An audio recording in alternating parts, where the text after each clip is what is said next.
everything matters. And in training, it's what we choose not to do than what we choose to do. Know that every action comes at a cost. Yeah. And every inaction can also come at a great reward as well if we allow it. And this is why we need to be very, very mindful and understand the different components of training, the different intensities. And this comes down to ego and pressure we put on ourselves, external pressure through racing and the competitors that you're in your category. And like I said, like looking on Strava, so-and-so's doing this and so-and-so's doing this and someone's hit this and someone's hit that.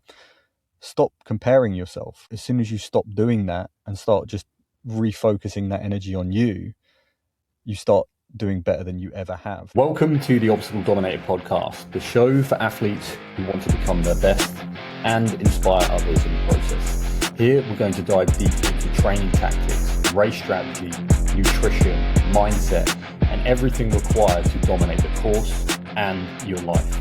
Whether you're tackling your first race or already standing on podiums, this is where you can level up.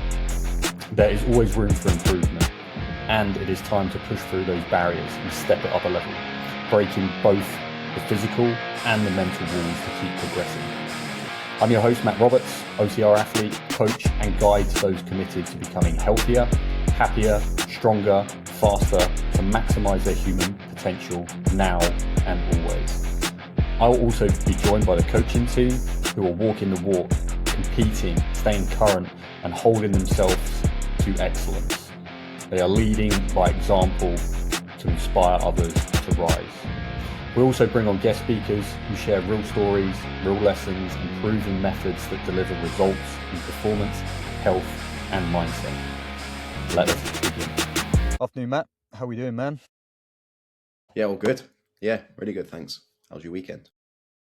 Really good, man. Really good. Yeah, a little bit of training, a little bit of time in nature, which was really, really nice. I got back from Spain on Friday, which was beautiful to have some 20-degree heat, which seems significant in terms of temperature and sunshine and clear skies in comparison to being in the UK. It's actually a place that I went to end of last year in September, similar sort of area, about an hour away from Malaga, right on the coastline. So it's like beautiful clear ocean and lots of sunshine.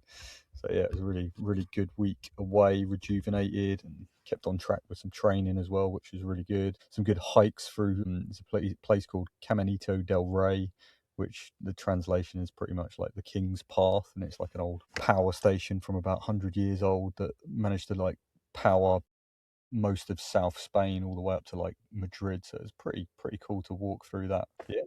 So all good. Are you still in the UK, are you? Yeah, the countdown's on, so yeah, moving sort of towards Eastern Europe very shortly, and just gonna hang out over there near the Mediterranean. Probably try and pick up a little bit more sunshine than what we've got in the UK, but things are warmed up, which is nice. Don't have to wear 5 layers when I'm out on the push bike or anything like that. Dressed up like a mummy. Yeah, we've definitely had the extremes. It's funny, actually, I was on Strava earlier, and everyone's like posting their sunshine pictures of them being on their runs, which has been great. Because when I flew back in on Friday, it was quite bleak, actually, like coming over like Northern Europe back into the UK, just cloud cover. But yeah, things seem to be warming up as well, which is nice. Seems, but we never really know in the UK whether we're actually out of winter yet. I know we spoke a lot about like winter training, but yeah, I've had a really, really good off season. Like it's probably been the best off season training I've ever had, which is phenomenal. But even still, it's not been perfect. I just spent a weekend holiday in an all-inclusive resort, which I ate a lot of cake, which was beautiful, but also done a lot of activity and training on top of that. So yeah, what we're going to talk about on today's episode is the on training weeks, and especially where we're at now in terms of we're coming into like a pre-season phase now. I've got about 3 months until my first Spartan race. So I've actually done about 4.5 months worth of training to get me to where I am. And I'm soon to do a 5K race, which actually I've moved now as well until about another month out, just because I want to sharpen on a few extra little bits as well. So we'll go into the ins and outs of that. We'll talk about deloading and really the reasons for a deload. And this is actually a thing that so many athletes overlook, including elite level athletes. I see it like all the time where they're just consistently hitting the same mileage, same intensities week in, week out without a deload, which is the absorption phase, which is completely necessary to get the fitness gains. But then also what we're going to touch on is like sharpening weeks. So a couple of weeks out from a race.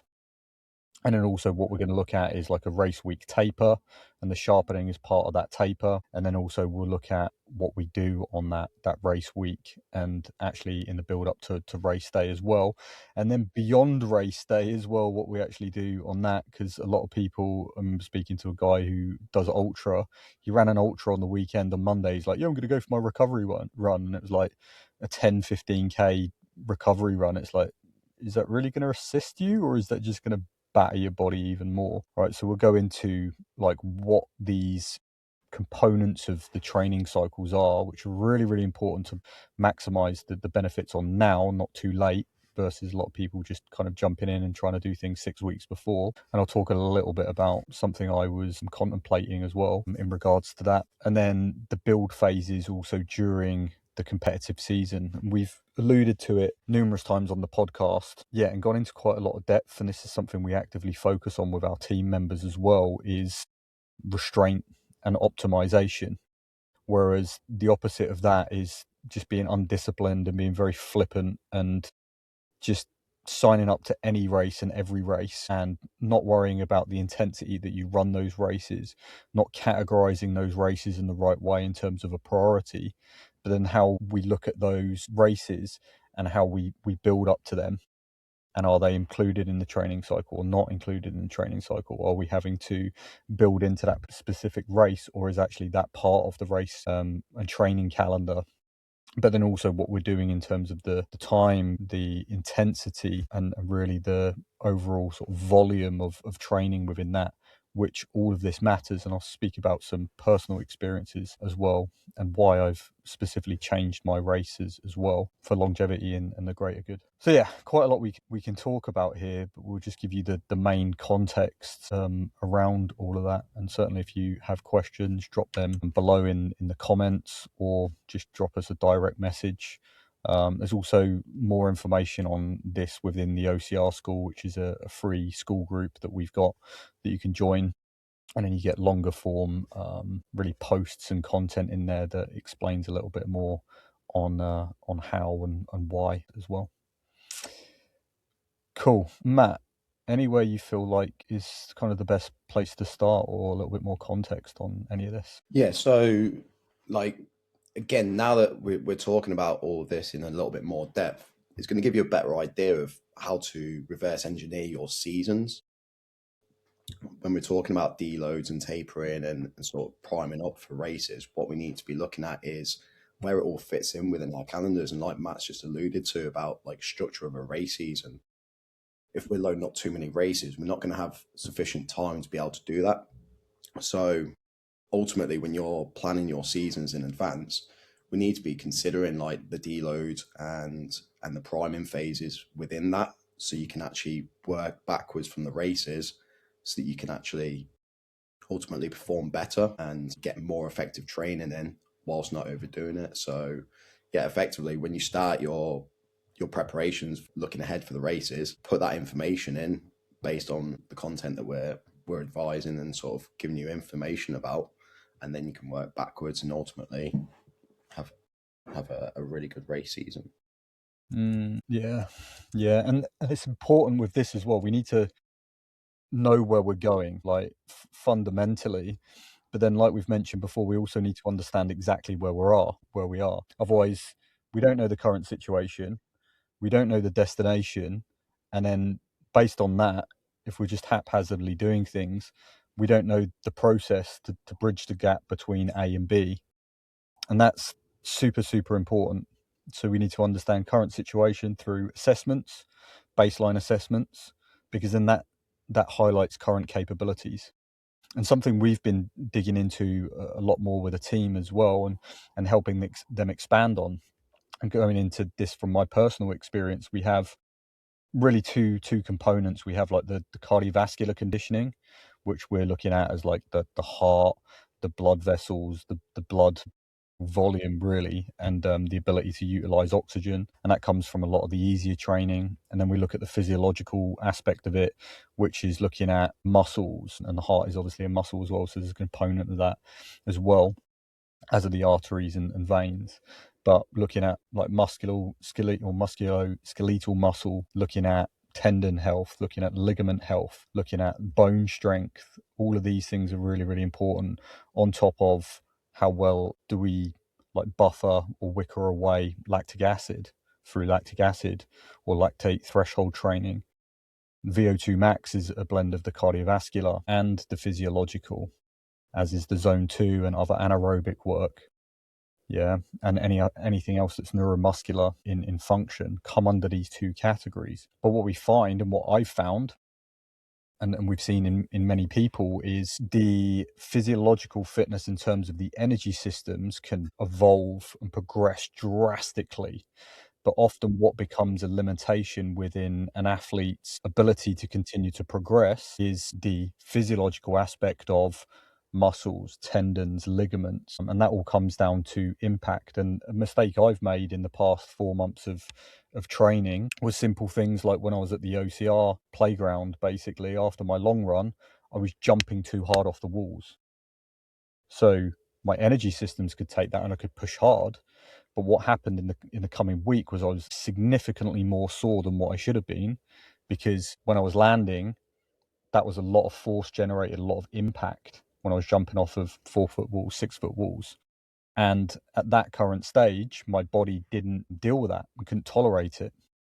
And if I didn't compensate for that in the week afterwards, or if that wasn't strategically timed or intentional, then I could carry that fatigue and that training load into a following week, which I did on a couple of weeks in the past 4 months, just by doing something that seems insignificant actually turns out to be very significant. And then in recent weeks, I decided to do a short sprint session, so only 4 rounds of 8 seconds of sprinting on one of those Woodway curve trainers, and I had like 3 or 4 minutes in between and incorporated that as part of the warm-up. So I warmed up, sprint, done a bit more balance work, so on and so forth. So really the totality of the session wasn't actually intense. The nature of sprinting is very intense and the impact is significant. We've mentioned it on previous podcasts, but for every pound of body weight we have, there's 3 pounds of pressure that go through the joints, and that's just from walking.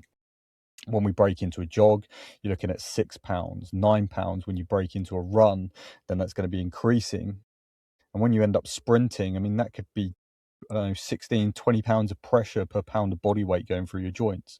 So now to look at it from that standpoint, actually it is a lot of impact, is a lot of load. And that in that particular session, I felt fine. I'd done that, then done my strength session. But actually before that, I'd had 2 lactate threshold sessions earlier on the week with some intensity. I also had strides the following day and a VO2 max session. And then 2 days later, I had an OCR session. And on the OCR session, so the last session of the week, in the last 50 meters, my calf was like, nope. So it wasn't pain, it was like a little twinge.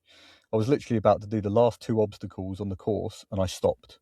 Because I was like, okay, something tweaked there. So it wasn't necessarily the 15 or 17 kilometers I just run.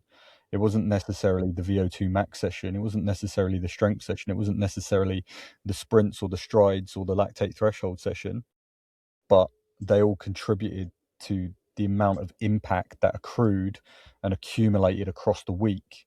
But when I've really looked at it, it was the simple little things of inappropriate footwear used in a session that's very, very high impact, even though it's an easy session to perform. 8 seconds of sprinting, you pretty much ramp up and you stop. Super easy. But it is a 10 out of 10 intensity. So we can overlook simple things like this. And we've been speaking to the community a lot about the OCR skill sessions or the OCR race replications we do. It's a simulation, it's a replication, it's not a race. But if you treat it as a race, the cost is significantly higher than if you treat it as training. And within training, we do everything appropriately and we optimize it and we practice the fluidity of the transitions. Okay, so everything matters. And like we mentioned before, often in training, it's what we choose not to do than what we choose to do. But just know that every action comes at a cost. Yeah, and every inaction can also come at a great reward as well if we allow it. And this is why we need to be very, very mindful and understand the different components of training, the different intensities, volume. And this leads nicely onto a deload week. And actually, I'm so blessed because I finished 3 weeks of on training, and 50 meters before the end of my last training week block, I got a calf twinge. But then fortunately that ended up straight into a deload. So I kept off the impact. And then last week I was on holiday in Spain where I just hiked and done some cross training activity, because realistically that's a sharpening week anyway, because that was 2 weeks out from a race that I was due to do in about 6-7 days, which is a 5K. So this week technically should have been race week, but I've decided not to do that. Why? Because my calf is still not 100%. Yeah, and also an aspect of that, like by the end of this week, I would actually be starting to reduce my my bodily conditioning, my vessel conditioning. Yeah, because I haven't been running as such. And yet again, every modality of training, every session has a precise outcome, which is really, really crucial. Zone 1 training trains low end, or low end zone 2 is going to work on mitochondria, fat adaptation, cardiovascular conditioning, endurance. The lactate threshold training is going to consist of endurance and helping the body's ability to like essentially clear the hydrogen ions and allow us to use the lactic acid in the best possible way. The upper end of that is going to be helping us with the race pace specific conditioning. Above that is going to be your strides, which is neuromuscular. Above that is going to be your VO2 max work, which is going to develop your VO2 max. Above that is going to be more anaerobic capacity, sprinting, which you need to do to develop that particular energy system. So if you're doing too much of one thing and not enough of the right thing at the right time, at the right time of the season, and in the build up to your races, you're not developing that particular area, which means you are regressing in that particular area. And on top of this, you don't boost fitness from training you don't adapt from. And that's really, really key. So I've adapted to all of the cardiovascular training, I've adapted to the physiological aspects around the energy systems, but my Achilles tendon has been outpaced. So it's created an imbalance. So what I've been doing over the past 2 weeks is rebalancing that, really, really giving my Achilles time to be less inflamed, be less sore, which it is now, but not stopping training, just allowing time for that to catch up through rest, rehabilitation, appropriate training. And like we said before, like having restraint and having discipline, because this is a massive performance skill. But then with that as well, not being sucked into, well, I'm good enough now, so I'm going to go and do this race in 6 days and see what I can do, versus going, actually, let's just call it, because you're in this for the long term.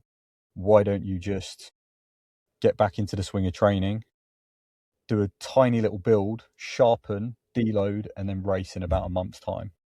And when I sit with that, and have sat with this many times because I've like processed this, and you come up with a decision, it feels good in my body to be like, okay, I'm going to delay this for a few more weeks, versus let's try and squeeze this in just because I've spent 4 months building towards it. And technically, I haven't lost any fitness, certainly haven't gained any, but my body's adapted.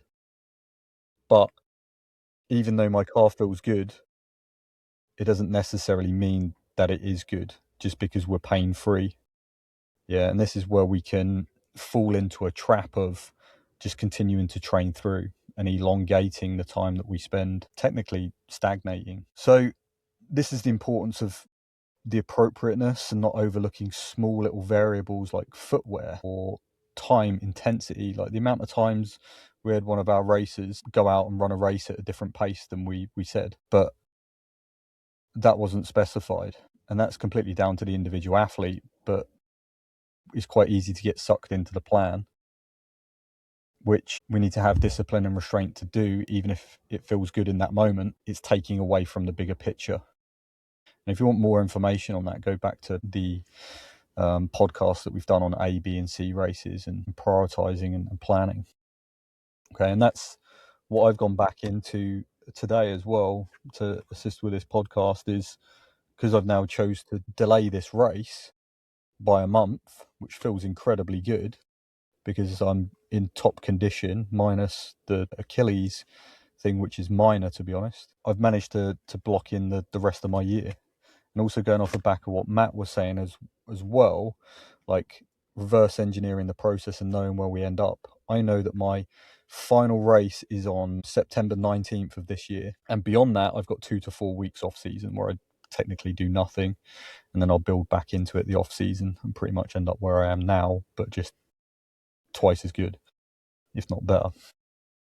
But before that, I've only got 4 races. So I've got this 5K. That's the race that I've been working towards in the off season. I've then got 3 UK Spartan races and 1 US Spartan race. That is it. So not only is this about understanding where you are, where you want to go, and how you get there in the most optimized way, it's looking longer term and bigger picture, year in, year out, and where you want to be 12 months from now, 2 years from now with all of this. And the only way that we keep ourselves moving forward and in the game is to ensure that we do everything in the right way, at the right time, at the right intensity, and don't get sucked into racing too often. Yeah. I think I'll leave it there for the moment, let you speak, but we'll go into a little bit more detail about each of these individual weeks and what to be aware of as well. Yeah, some really, really good points there, Matt. And just to kind of echo one of those things, I've recently had a conversation with one of the guys that I've been working with, and we've been preparing in the off season for his particular race. Yet he doesn't feel like he's ready. And reviewing the training, he had quite a serious illness for a little while, which has affected his ability to be able to train consistently, especially with sort of like some of the longer volume stuff we were working on. Yeah, like we sat down, we had a very honest conversation about where he felt he was, and we reviewed sort of like the last months of training. And yeah, we've adjusted the goal for him, because like all he's likely to do is put himself into a very similar position as he faced a previous year, with almost trying to accumulate a lot of training in a very short amount of space so that he can complete this race or attempt that. So yeah, we've sat down and we're sort of coming up with a game plan to look even further into the future, so we can plan around even like holidays and things that he may have, so that he gives himself the very best opportunity. And sometimes, yeah, things won't go our way in terms of, we might pick up illnesses and things like that. And yeah, it's better to look to revise and change or delay that race, but then have the ability to build that fitness up, have the confidence going into it as well. Because one of the biggest things we identified was there was a fear attached to this race with the lack of preparation that he's been able to undertake. So again, it's like putting more stress on his nervous system. Top of that, and again, like racing is supposed to be enjoyable. Yeah, be able to push hard, but at the same time, yeah, for him, it was kind of a bit of a weight off his shoulders to come through to this agreement that actually, yeah, let's just push it back a little bit and focus on what can be done more towards the end of the year, and work backwards from there. Really, really powerful. And really extending on for this, it's not just like the longevity piece, it's also remembering that the ultimate goal and why we do all of this is to progress and become better. And like we know, it's not about what we do, it's what we choose not to do. It's having that restraint and discipline, not letting the ego step in and derail you, because that's what I've been toying with over the past couple of weeks. Is like, okay, well, I could still do the race. Then I've made a decision to not do that race. I'm still going to do the race, but I'm just going to do it as an easy run with some friends now, rather than going full pelt. And then I was looking at a race 2 weeks out from that one, but then I was like, actually, no, like let's not do that then. Let's get back into the swing of things fully, see how my body is doing, and then do it 3 weeks out from that. So kind of like 4 to 5 weeks from now, doing it. And it's like, well, great. I'm not losing any fitness. I'm actually absorbing more of the fitness that I've done, and actually will have a little bit more sharpening before going into another race. And then when I've sat down, actually the builds beyond that race to the 3 Spartan races I've got are now perfectly aligned. Like with the on weeks, the sharpening weeks, and then the taper, just aligned perfectly all the way through the season.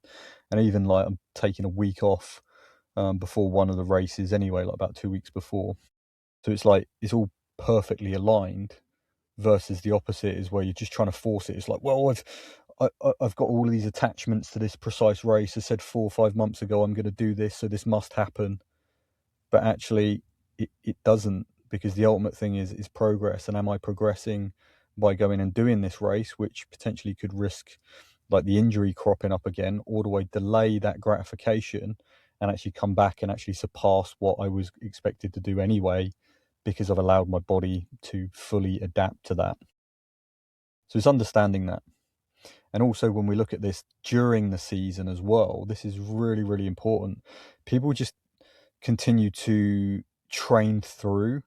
And this yet again comes down to ego and pressure we put on ourselves, external pressure through racing and the competitors that you're in your category. And like I said, like looking on Strava, so and so's doing this and so and so's doing this and someone's hit this and someone's hit that. Stop comparing yourself. Like as soon as you stop doing that and start just refocusing that energy on you, you start doing better than you ever have. And that's the thing that wins on race day, is you being the best that you are. And this is reality, right? If you heed the advice of what we say, your competitors will not get any fitter. They're not getting any fitter. Like when I was just looking on Strava, it's like they're doing the same thing year in, year out, week in, week out, not really having any understanding of it, but based on that, not getting any fitter. Fitness gains happen when we allow the adaptation to take place through absorbing the training that you've done in previous weeks, and then making sure that when it comes to racing, you are fresh. You're fresh enough to perform at peak and do that time and time again. That's not achievable. It's not fully achievable if you're going into races fatigued because you're over raced, you're overtrained. It just doesn't happen. I've pulled up kind of like a quote or a phrase, and there's a brutal truth to this, really. People often train moderately hard. They're never truly building, they're never truly absorbing, they're never truly peaking, they're never truly recovering. And this is a recipe for chronic fatigue dressed up as consistency. Yeah, which is never going to allow you to truly progress. There's a version of you, there's a version of me, there's a version of us that can be the very, very best we can be. That doesn't go from or come from egotistical training, where we try and push down the boundaries by racing so much more than we necessarily need to, training more than we need to, and also neglecting the recovery and the absorption and adaptation phases, which are absolutely crucial, not just for here and now and this week and this month or this season. It's this year and for many, many years to come. So it's staying in the game for as long as possible. So it takes a lot of discipline to really have the restraint, but also it takes understanding and discipline to stick to training. But in order to do that, we need to have an understanding through education, and that's what we aim to do here on the podcast, and that's certainly what we do within our community, is education and empowerment. But then it's down to the individual athlete to then walk that walk. And what we find in a lot of instances is actually we are helping individuals unlearn a lot of bad behaviors and overtraining and the mentality that is surrounded by that, and helping them refocus and repurpose that energy into optimized, appropriate training with like well balanced recovery in order to take leaps forward in fitness. And that is why they are overtaking, or the ones that have the most restraint and discipline to stick to it over many months and many years, they are the ones that will continue to ascend over the years, versus the individual that goes really hard, burns out, gets an injury, and then rebuilds that cycle. And we just loop around and we think, oh, well, the training's not working, or the program's not working, or whatever else it is. We blame everything versus taking accountability ourselves, and then wonder why we're stagnating and not truly moving forward, which is the easier thing to do.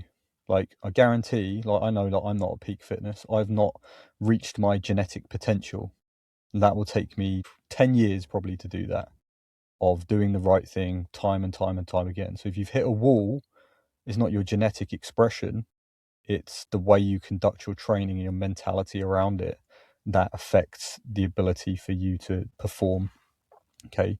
Nothing changes if nothing changes. And if you feel like you've stagnated or you're not progressing as much as you could be, it doesn't necessarily mean that you need a new approach or new program or new focus. It's looking at where you're not performing the best that you can be through actions that you're taking or not taking. And something we offer when you join the OCR school, which is our free community group, is a race review audit with myself, where we can go into what's working, what's not. So there's an opportunity to join the OCR school on the link below. And if you feel called, you can book one of those so we can look at it in a bit more detail to get you moving forward. Cool. Anything else you want to mention on that, Matt, before we move on? Matt, you're on mute. We go. Try that one again. Yeah, so this actually kind of ties in with what you've been saying. And like this weekend, one of our athletes, Sean Stevens, so shout out to Sean, actually completed his fastest 5K.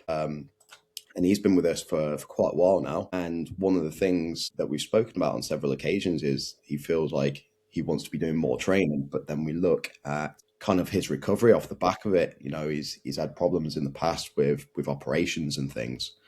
And as a result, he's not be able to take on as much volume as potentially someone else due to the impact.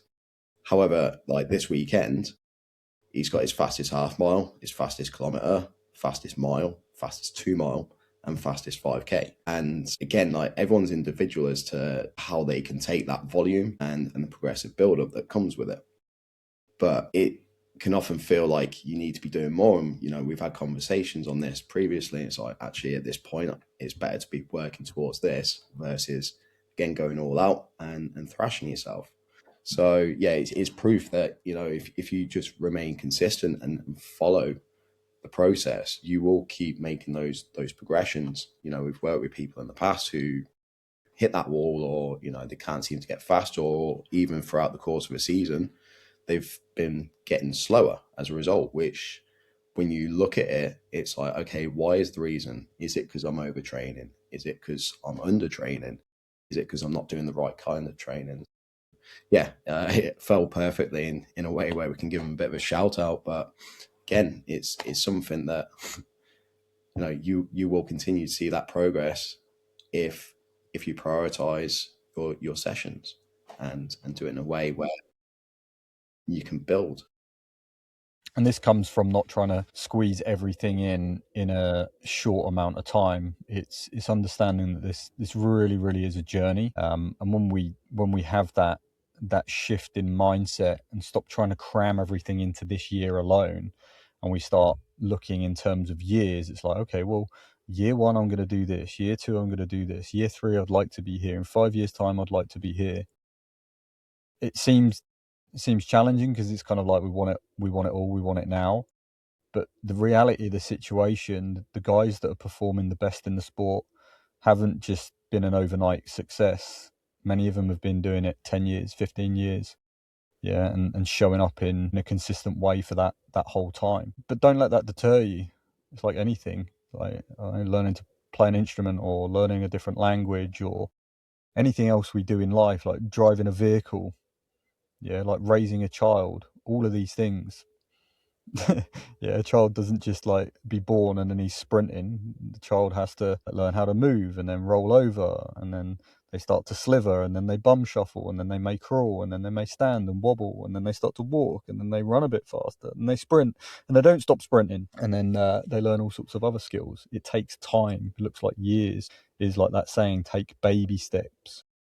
Yeah, because these small, consistent changes within each of these areas that we frequently talk about will lead to progression over time. And that's the thing that we want to do.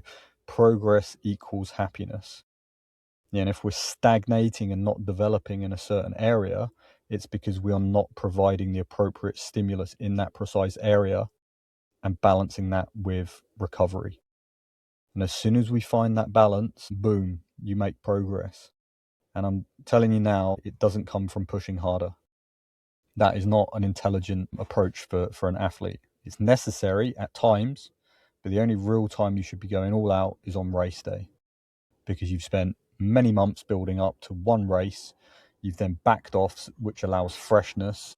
Then you do a peak performance, then you back off and you go into a rebuild, depending on how far out the next race is. Okay? So if you want to reach peak performance, it's going to take a long time, but it will take even longer, and you probably won't even reach it if you're not doing things right on the day-to-day basis.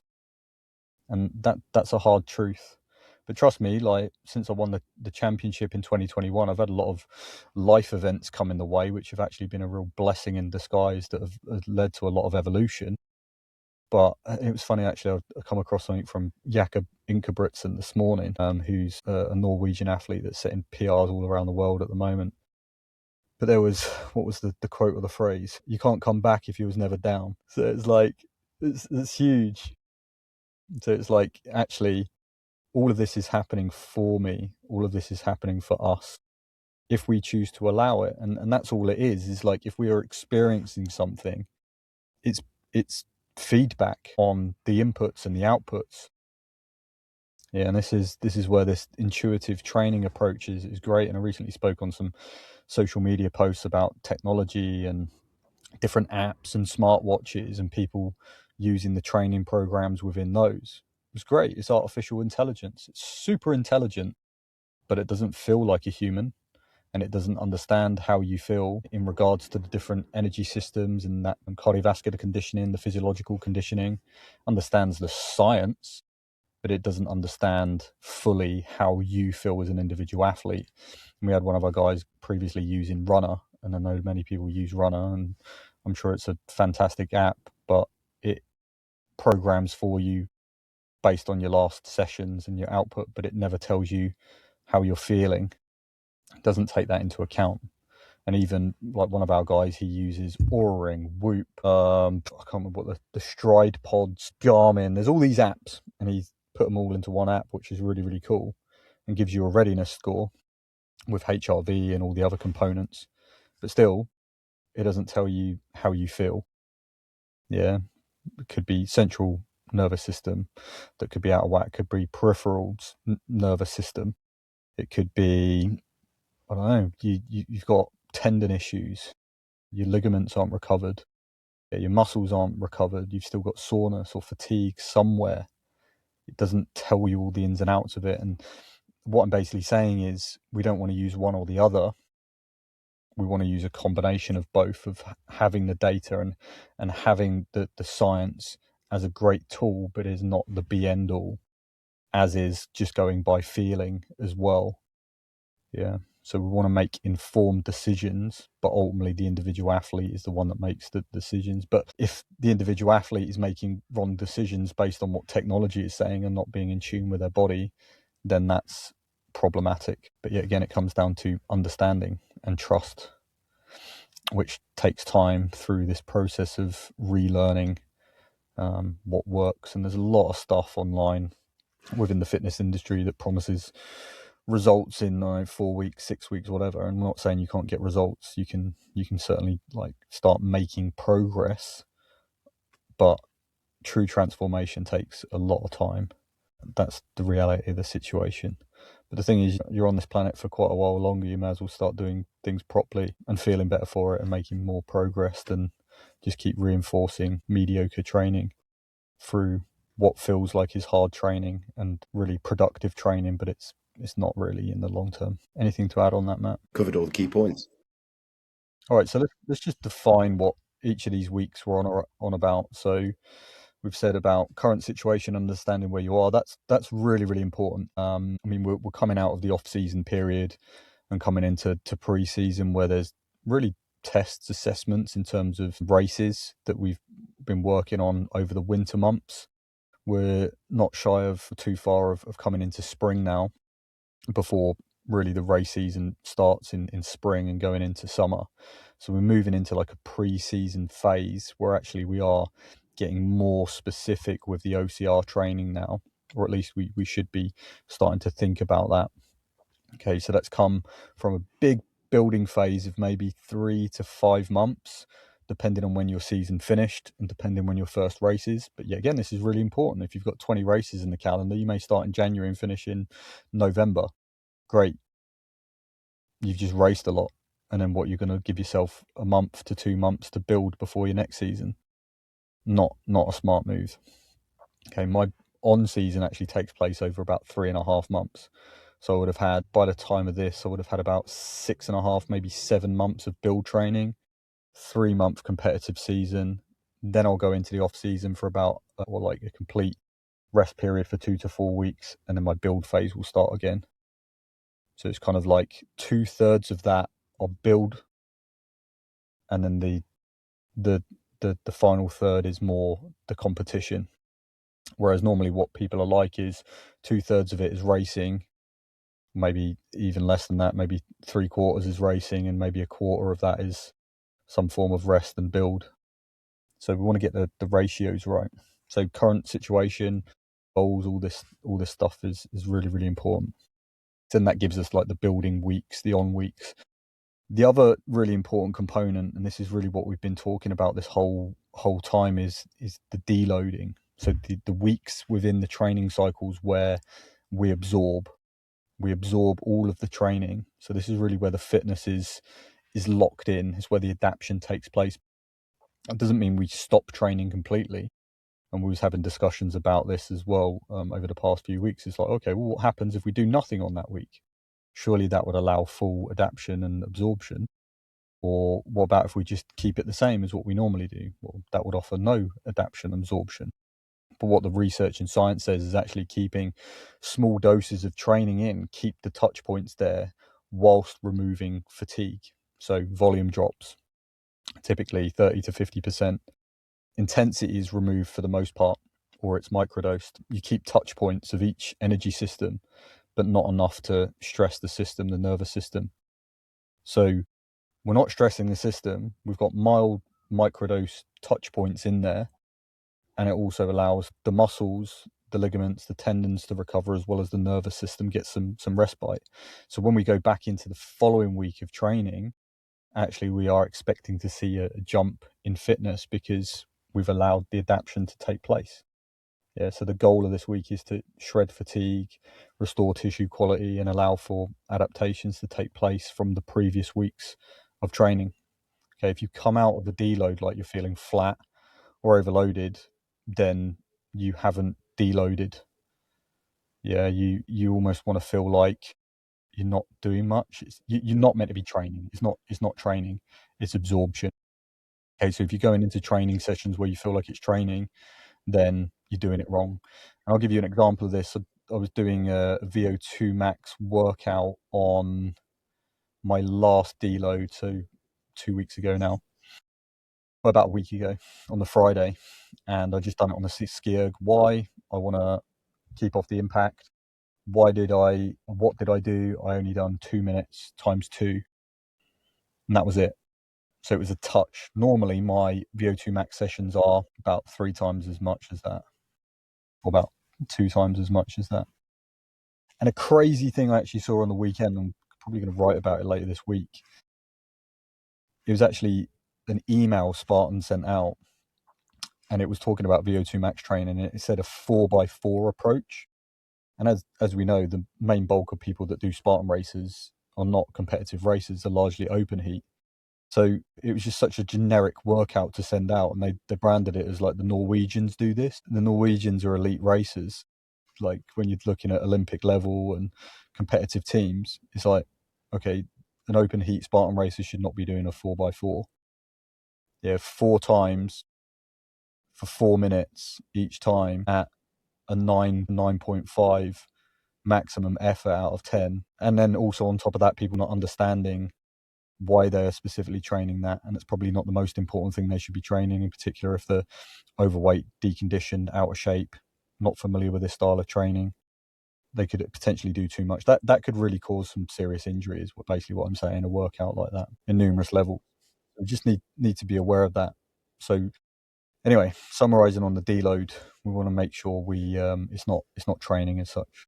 Is there anything you want to add to the deload, Matt? Yeah, so again, like if you are sort of new to those higher volume or higher intensity training sessions, then yeah, you want to start at ground level and build up. Just like with everything, like we don't run before we can walk. It's the same thing with higher intensity training. So, you know, a lot of people generally, once they go down structured training, all have like introductions to this. But like Matt's saying, you can't just jump in at the deep end with it. So yeah, generally what kind of like deload weeks should feel like is kind of more relaxed. You feel fresher at the end of the week. You should find that you have a little bit more energy because you're not hitting those intensities at the same volume. If you have any got like if you got any kind of niggles or whatever, this is the time where taking that load off should calm them down as well. And then you go into the next training phase more primed. You should also notice that like your rate of perceived exertion should drop at the same kind of paces, okay, because it's going to be an easier week. But the main one is that you feel like you could train hard again off the back of it, and that you want to go training at a harder intensity as well. So it's kind of like applying restraint, and then you look forward to a little bit of a harder session at the end, or like when once you get back into a new phase. And the mental aspect as well. Like it's not just about like the physical body. It can be very invigorating or reinvigorating or revitalizing. Yeah, to have a little bit of respite mentally. But this is another thing as well, like with deloads and tapering. This is the thing that can and will get the better of athletes, is if they get that itch. Oh, I'm not doing anything. I feel like I'm detraining. I feel like I'm losing fitness. Bottom line, you're not. But what is showing up through the void of inactivity and training, or the less volume or less intensity training, is a reflection of your inner world and your either ability to have discipline or inability to have restraint. Because when you show up on the start line, if there's any fatigue there, you're not going to perform to your maximal. So that's what you've got to ask yourself in that moment. Is this part of my training cycle meant to be training, or is this meant to be absorption or sharpening or tapering, to make sure that I can perform maximally in the following week or prior to a race? So really, really important to know and understand. So after a deload, there's different things that are going to happen after that absorption week. Really, you're either going to go back into another build phase of more on weeks of training, building towards a specific event, or if you are on the eve of doing a priority race, so an A race, something that you really want to peak for, then we'll go into a sharpening phase. Sharpening is where the volume drops further. It's not rest. It's more about precision. So the intensity gets very specific and very sharp. So you're looking at your race paces or race specificity. Yeah, you touch race pace. You might even go slightly faster than race pace. But yet again, the volume is down. Okay, so it's everything's short, very clean, very fast, no grinding, no training. Strength would still be in there, VO2 max would still be in there, easy training would still be in there, lactate threshold training would be in there. But the purpose is to touch these intensities for a moment to really get your body used to that. But yet again, because volume's less as well, there will be a lot of recovery during that, although it's not a rest week as such. Another key as well, if you feel worked at the end of the sharpening week, you did it wrong. And that's it. So this is a taper, or the beginning of a taper, which could happen a couple of weeks out from competition, really. But here's another thing: if you've got race weekend after weekend, you're not sharpening or having to recover. And we found this a lot with people that do trifecta weekends frequently, or do a lot of races in the year. They're never deloading, they're never absorbing the race weekends truly. They are never sharpening, then and based on that, they're never able to taper appropriately and be as fresh and as sharp as they could on race day, and therefore they underperform. Or if they don't underperform and they get a great result, the question is, like, how much better could you have performed on that? Yeah, you effectively want to finish your sessions feeling better than when you started with these sharpening weeks. So you don't really want to be forcing the workout. And again, like if you are fatigued, even like slightly fatigued, again, that's having the restraint to go, is this session going to serve me today? And then yeah, with the speed that you've got, it should feel like you're available, like it's available. So you're just holding back, and that'll be quite beneficial to use as like an aiming marker. You should feel light throughout the course of it. Okay, so it's a quality training session, but done at an intensity where you've got a little bit extra to give. But again, it's very specific within this particular phase of the cycle that you're in. So the sharpening week is designed especially for that. Yeah, yeah. And bigger And picture, it's just yeah, exactly. We want to minimize the fatigue. We want to remove the fatigue essentially. And this kind of leads on to nicely the race week taper as well, and what we do and what we don't do there. But all of this now is highlighting the importance of, one, the off season and the appropriate build phase for enough time, because that's conditioning. This is really where the magic happens. It really does. You're not looking to gain, or if you are looking to gain fitness during the competitive season around races, you're going to be accruing too much fatigue, and you're not going to show up to the races as fresh as you could. And this is why it's important to categorize races. And when you do that, you only have a few A races. I've got 5 A races across the whole year. That's it. If I've got any more races in there, I've got the training races. In fact, I'm lying.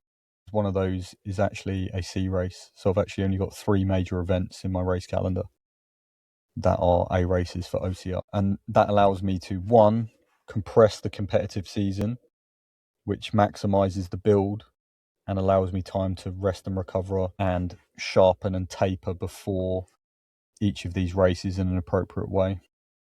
Because for every race we do, we're going to have to take a week off before and after if it's a priority race. Often when we get into the season, races could be 2 to 4 weeks apart. So there's certainly no opportunity for building there.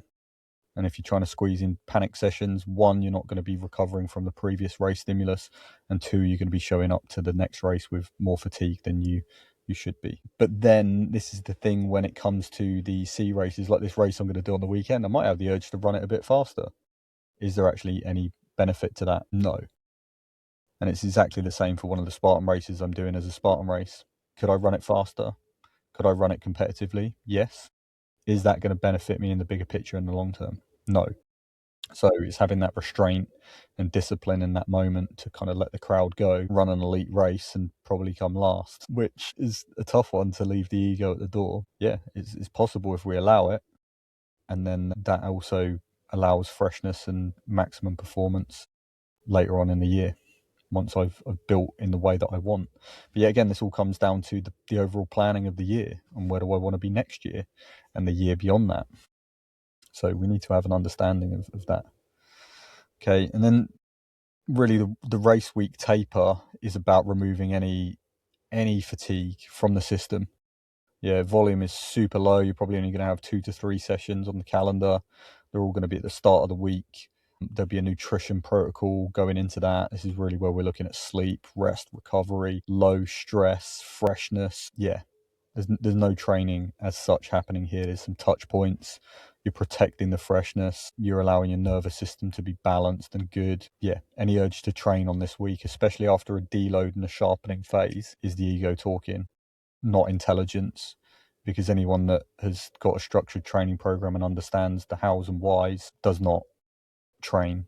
Yeah, the race is the stimulus and going to be the highest impact and most intense thing that you've done for probably many months, or at least it should have been.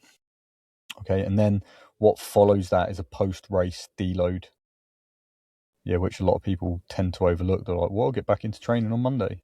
No, like fitness is not gained from doing another run or another training session immediately after doing an A race.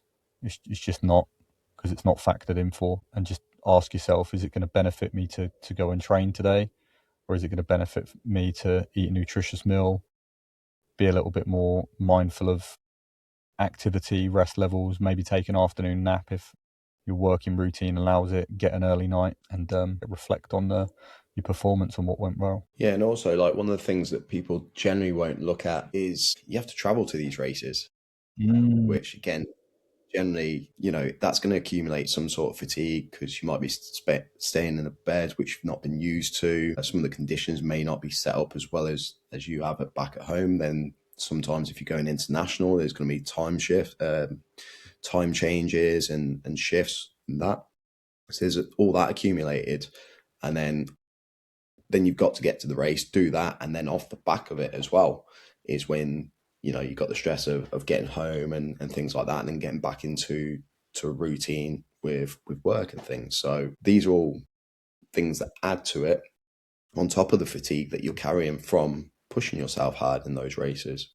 So Mm. yeah, ultimately it's using that week off the back of it to do that rest and reflection. It's like, okay, what did go well? Celebrate the wins that you got. If you've taken a few minutes off, celebrate them. Don't just be planning and looking ahead to the next thing. It's like, this is the time for reflection. Mm. And then like as soon as you're recovered, that's when you can get back into the training. That's it. So it is the And again, like each race distance or the intensity could like determine how much recovery time it'll take. And with like ultra racing, that's going to be a lot more recovery. So a lot of people don't compensate that, and they think, okay, yeah, I've just done an ultra and then it's back to training like a week later, well, not even a week later. mm. But then sometimes it'll be 2 to 4 weeks actual recovery. And like when I'm doing my races, I'll literally have 1 to 2 a year that I really like train for. At this moment in time, I haven't found anything that I can actually train sufficiently for. So Mm. anything that I do this year will be at the back end of the year. Mm. And that's because I need the time to be able to train, do it efficiently. But then also, I don't want to just show up and be generic. I want to do well within my races. And the only way I can do that is if I have the time to be able to apply all these training phases and then taper off effectively. Mm. And also, if it doesn't happen and you don't do a race at the end of the year just because you don't want to like just randomly choose one and try and cram it in, so what? There's next year. And so it's like you can just set conditions now, keep up with training, be building in some way, shape, or form, and looking out to next year and going, you know what, that's when I'm going to do it. And then it's like, oh, great, warm, fuzzy feeling. Like there's no pressure. I'm trying to squeeze things in and amongst traveling and life and all this. It's like, yeah, that's cool. Like I'm going to keep myself ticking over. I'm not going to regress fitness. I may not drastically move forward, but I'm in this for the long term. 1 year or 2 years in the grand scheme of things isn't a big deal. Like, especially if you're someone that's like health conscious and cares about your fitness. It's about the long term. And a question I always ask is to people, and this is one to reflect on: is your approach sustainable right now? And what I mean by that, like, is what you're doing on a 7-day week sustainable for the next 5 years? If it's not, then you're probably overreaching mentally or physically. Okay. And just by Exactly. applying minimal effective dose, that will probably keep you in the game for a lot longer. You'll be injury free and happier. It's exactly that. And again, like I kind of knew that I was going into this year with the first 5 months being very disrupted. So it wasn't really appropriate to be looking to book a race in June because I knew that my structure is just bouncing around between different places and different commitments. So again, realistically, what I need to be looking at is like knowing that I'm going to be a bit more settled from June onwards, which is going to give me a hefty block as long as I can find something at the back end of the year. So again, it's very individual based as to what that looks like for you. But it's having the hindsight and the foresight at the same time to go, okay, yep, this isn't practical for me right now. However, I can still maintain a position where, for me personally, my my expectation is that I can roll out of bed and do a half marathon in a good enough time. Mm. So again, it's still giving me enough. And yeah, if there's the odd race that looks attractive and I've got the ability to do that, then yeah, I'll do that. But again, it'll be a C race. It's just going to be keeping my edge in and still being able to practice fueling methods and recovery strategies and things like that. So Mm. again, not everything necessarily needs to be A races, or if, because there's so many different audience members that we have, it's like, it might be your first 10 kilometer or half marathon. And again, set that for down the line. Yeah, there's some really good athletes within this community and, elite level and whatnot. But at the same time, this covers everyone, like from start grassroots all the way through to top end. That's it. And with that as well, like we're talking about the no pressure approach we take to our own personal training, it's also the same with team members. Like I know in the UK, there's various competitions going on, like the Spartan National Series, and then you got the UK OCR Series, and you got the Endurance League, and you got the short course ones. And a lot of people get sucked into that, like, oh, I'm going to do the Spartan Series, I'm going to do the UK OCR Series. Great, like you can do that, but we're not stood here going, you must do this for the team and the greater good of that. It's like, no, actually, we want you to be a successful individual. And if you're choosing to do too much, you're definitely going to underachieve because, yeah, it's just the way the human body is and responds. That is the nature of the beast. If you just push and push hard, something will break mentally or physically at some point. So yeah, set conditions how you mean to go on, and the way you should mean to go on is to make continual progress and continue to ascend and elevate yourself within your own personal life, and watch how that translates over to the sport by just taking a more enjoyable, fully optimized approach whilst you do that. So yeah, if you need help, guys, head over to the OCR school. The link's going to be below. And if you want to have a discussion around anything we've mentioned today, you can book a race readiness review call, and I'll audit your current training. And yeah, we'll go from there. Anything final you want to mention, Matt? I mean, there's tons we could, like, I don't even feel like we've touched the tip of the iceberg with all of this anyway. I mean, there's so much more we could go into, but yeah, I want to keep it concise as much as we can based on the complexity of this. Yeah, I think we've covered all the key points in this. It's just again, like, just review it, see exactly where you're at, and work backwards is the key takeaway for me. Yeah, we want to see you guys succeed, and we're speaking to our team members as well as the audience of people that listen to this as well. So yeah, really take some time to reflect, and yeah, just understand that what you choose not to do now will allow you to achieve so much more down the line if you allow it. Okay, but I understand there is this internal conflict of the ego tussling with different aspects of yourself, but it's all possible, and you can certainly achieve great things and continue to achieve great things with the right approach and the right amount of time that really allows us to do that. All right, we'll wrap it up there.